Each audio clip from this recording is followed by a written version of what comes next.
Steve Kerr is in the final year of his contract. If he does walk away, take a break from the sport for a bit, based on your knowledge of the league, who do you think could possibly be a replacement for him in terms of maybe assistants already on the staff, assistants around the league, veteran coaches out there? Like who do you think would take on such a tough role of trying to replace Steve Kerr?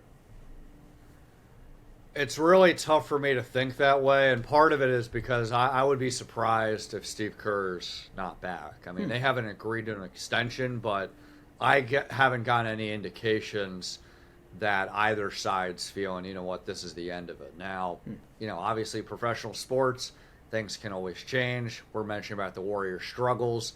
Obviously, we know that Bob Myers, left his front office position last summer, but there was more of a buildup with Bob not coming back as opposed to Steve, where, technically the similarities are, Bob Myers wasn't able to reach an extension, before the end of last season. Steve Kerr's on the final year here, but the circumstances seem a lot different that I haven't gotten any indication that Steve won't be back and they won't be able to agree to a deal.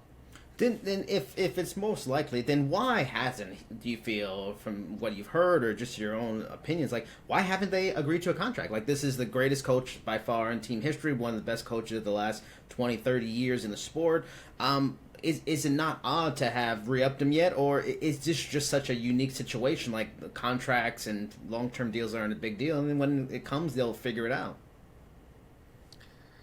Yeah, it's a fair question because, a lot of times in normal circumstances, coaches don't want to have lame duck status. Yep.